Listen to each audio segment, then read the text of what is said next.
Hey everybody, welcome back to Scribbles with Jonathan. I'm your host, Jonathan Rector. You can check out my website and my work at jonathanrector.com. And here we're continuing on with part 2 of finishing up the Hulk. Again, he started off as a sketch, and then by the end of this, it's pretty close to like how I would do my finished work anyway. So to say this was a sketch, I don't know. It's pretty much a lie. It's just a fun little drawing of the Hulk. There are some things that I would probably do a little different, like right there with the folds and stuff, and maybe take a little bit more care as opposed to just throwing in that line in there. But I'm trying to get that energy, trying to get that fun, and with that mindset of working in a sketch, it pretty much opens up all possibilities. You kind of start waving away and not looking so anally, towards perfect anatomy and all that stuff. So here again, just like we were doing in part 1. Oh, I should say as well, if you haven't seen part 1, you can click underneath in the underbar. There's a link there to part 1. And as well as I'm going to include a link at the bottom too. You can just click that. I don't know if I'm going to put it to my DeviantArt or maybe just my website, and you guys can see the final image, high-res image there as well. And here we're just again turning off the sketch layer just so I can see how he's looking without all the the cool blue stuff. The kneecap was kind of bugging me. I think I screwed the leg up a little bit. Moving it over kind of helped line it up with the shin bone. Throw some anatomy over there, kind of sneak and hide those mistakes. And here we got the back leg, just trying to what's really cool, and something that I would highly recommend you guys and girls do, is if you ever got like some foreshortening happening, and there's a lot of foreshortening happening in this, if you can see his leg, the folds in the clothing is a powerful tool to be able to actually help sell that illusion. So if you can think of a cylinder that had, or like a can of corn or something, it has got those rivets on the side. If you were to hold that in front of you and you turn it away, kind of like the way that leg is, those rivets, they start to go further away from you. So the idea behind that is if you can manipulate that sort of effect in your muscles, in clothing, especially wrinkles like right there in the Hulk's hand, all that stuff, it'll help push an object further behind. It's a little bit more difficult when you're working in an anime style or an animated style where everything's pretty much, very simple lines, very little rendering at all. However, if you can sneak in 1 or 2 wrinkles in clothing, it'll help push that stuff a little bit further.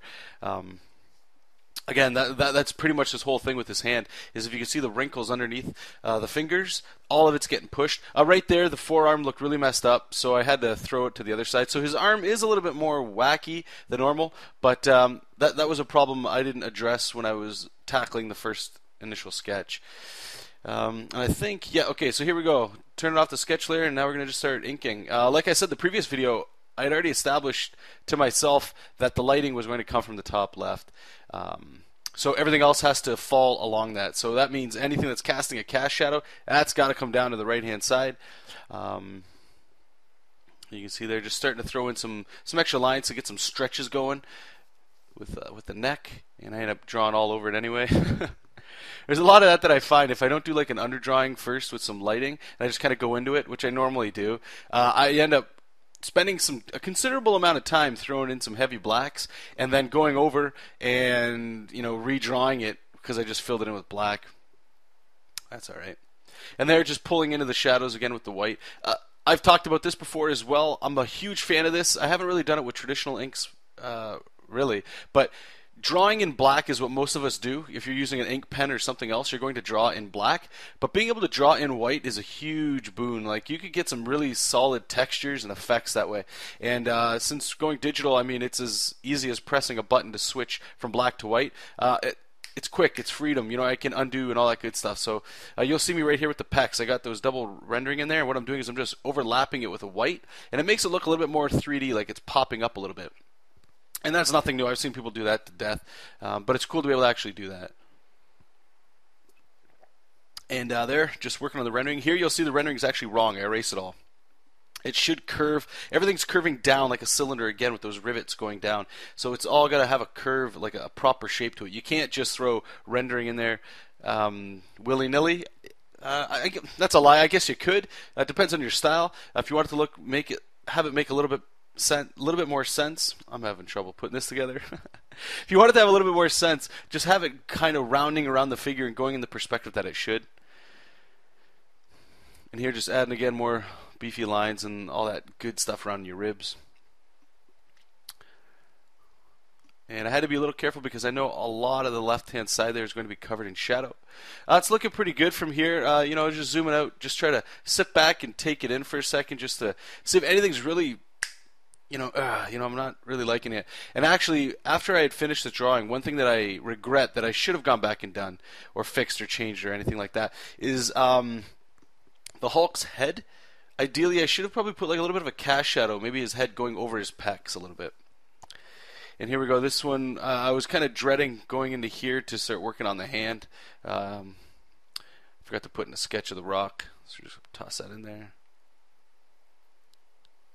And right here, I'm just kind of, worrying about where the dimensions are going to be on this rock.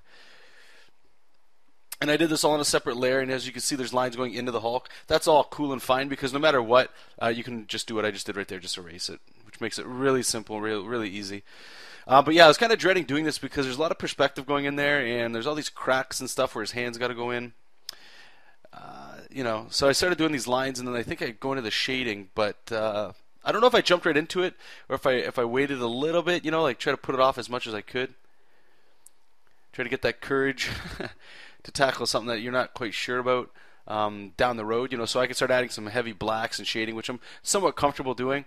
And I think I actually go into doing the inks on his, I am. Okay, so I'm doing the inks on the hand because I knew if I jumped right into the rock, it would kind of throw it off. And the rock, it does have quite a bit of black on it, so the Hulk is the character, not the rock. So if I could have him with all of the shadows that he should have, that way when I do go ahead and get in there and start tackling the shadows of the rock, I can start seeing what people call stacking blacks, where it's you got the blacks of one character or object and then another character object. So in this case, the Hulk and the Rock. I don't want the Rock to overpower him, with shadowing. So I have to be careful and kind of do what's important. And for me, what's important with this is drawing the Hulk, not, again, the Rock. So once I have all that information down, I can see how far I can push something. And here again, normally I would have left all that black, but being able to draw in white has helped out big time because I can go in there and start hacking into the solid shadows to make it so his arm doesn't totally blend in with the shadows of his lat muscle and whatever other muscles the Hulk's got. And right there, it's usually how I do my shading is I like to draw sharp shapes like triangles, especially in rectangles, and just kind of draw the edges of them and then fill it in with black. Sometimes right there I'll just use the brush and use the pressure sensitivity to get it. And the reason I do that is it starts off a little thin and goes a little dark. And here his hands is a little bit of a mess. It looks like a jumbled old man wrinkly hand and stuff. But it's okay. It adds for some interesting shadows. And I think we'll leave it. Yeah, there we go. Just add some more rendering there. Just make it look a little interesting. I did stop, I think, at that point. Yeah, he was starting to look, again, a little bit like an old man. And you're just breaking up the shapes again.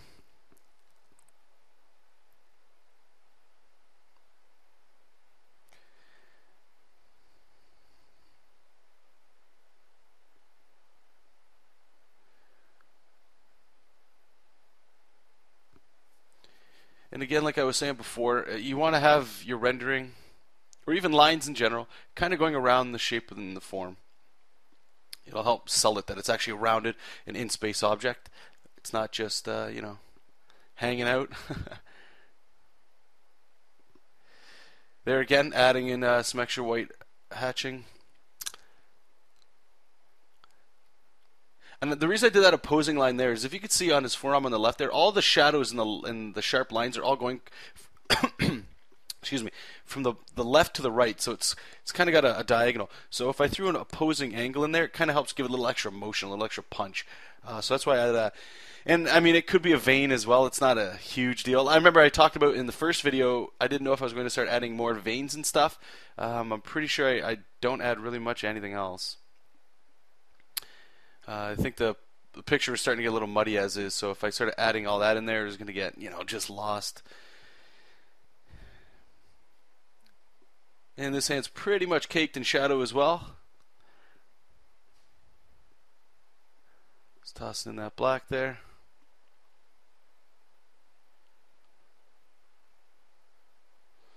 Again, triangle shapes. I'm a big fan of triangle shapes. Some people call them power shapes. I've heard, that go round, or it's just, I don't know. To me, when I'm throwing like a triangular shadow in there, it's like a sharp tip angle, I don't know. It's got this, I don't necessarily want to call it power, but it's got an energy to it and like a flow that's a little bit, curves and stuff are great. I use them all the time, but if I can, just draw triangular shadows through an entire object, I don't know, it's pretty cool. I mean, if you're drawing a female, one of the ladies or something, maybe you wouldn't want to do that unless it was a villain. If it's like the Blob or somebody that's got a lot of, I don't want to say fat, but they're round, Maybe not so much with the triangular shapes, but with somebody like the Hulk, he's pretty visceral, he's pretty powerful, So I guess it'd be, I don't like saying powerful shape because it's not that I'm trying to add that power to it, right? It's just trying to add an emotion there, a little bit more sharp, dangerous, I guess. Not normal, maybe. There's not too many times where you'll be covered with triangular shadows on your body, unless it's like a piece of clothing or something, Or if you're just ripped, and you got muscles, man, and you're just, loving life, maybe you got some triangles there. You're just trying to add some cast shadow again from the cloth. Break it up some more muscle.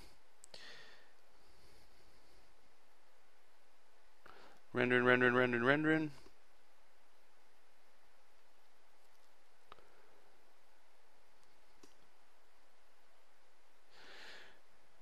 And I'm looking at this. I had to crop this video because it was in two chunks, not part 1 and part 2, but this one I think was about an hour and a half. And there's a part where I had to go answer the door, so I had to crop the video in half. And I'm pretty sure this is sped up probably about 400% on each side. And it was only supposed to be 8 minutes, and I'm looking, and we're already at 12. So this might be like a 16-minute video. So I'm kind of running out of stuff to say. I can't really talk about that's not already been addressed. I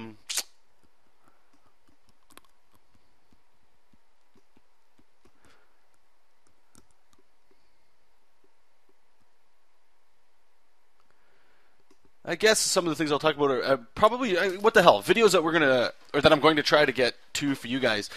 Like I said, this week. And what's the date today?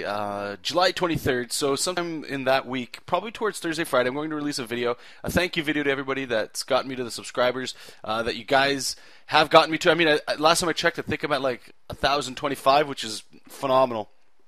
I didn't think I would hit it, to be honest with you.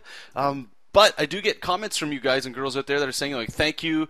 I'm teaching you guys stuff. You guys are teaching me stuff. It's a good feeling. It means there's people out there that are actually interested in what's going on.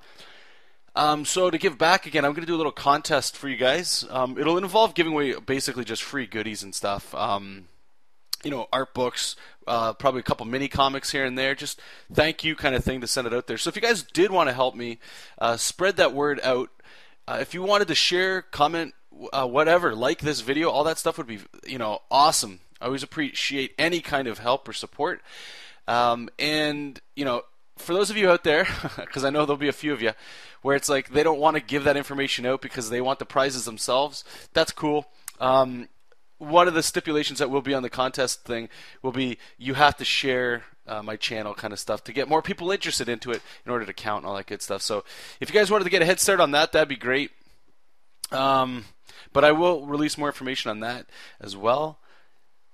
I guess I could talk about, actually I haven't talked about this in a little while, is what have I been working on? What's going on? I used to do that in the early videos, just be like a little update. I'd be sketching from some life drawing, and then I would, go in there and just start talking about what's been going on in the week. And what's going on right now is, besides finishing this, I'm working on The Standard, which is a comic book by myself and writer John Lees. I'm pretty sure most of you know about it. If not, that's cool. You guys can check out my website and all that stuff for more information on there. But John's been getting awards, and the title, like the book, has been getting really good awards and attention and stuff, which is really great. Right now, it's pretty heavy in the European market, but it will be coming out in the stateside, I believe, towards the end of the year. But there will be an announcement for that. It is a 6-issue miniseries, so I'm finishing up issue 4. So all the standard stuff that you guys have seen me post is all for that issue. At the end of the year, I'm going to be starting another project called The Hero Code, which again, I have videos related on that. And so far, tentatively, that's going to be an ongoing superhero title. And I'm pretty pumped about that. It's the Standard is a superhero book, but it's not necessarily like an Avengers or an X-Men or something like that. It's got... I'd say it's more like the Dark Knight, the Batman movies that have come out, where the main character is a superhero, but it's not necessarily like a superhero movie. You know, they're not doing things like, if you watch Avengers, that's a radically different movie than the Dark Knight. So if I could compare the two like that.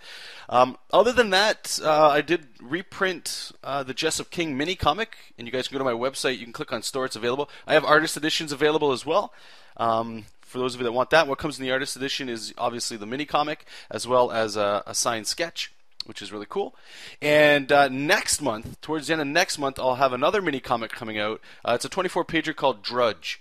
And I have posted a little bit about that, but I will get a little bit more into that. I'm thinking of releasing a trailer, stuff like that. Also, for the Jessup King thing, I should say, if anybody wanted to go to jessupking.com, JESOPKING.com, I just have a placeholder website, but start of next year, you gotta plan in advance, guys. You gotta get those projects going. You gotta start those goals.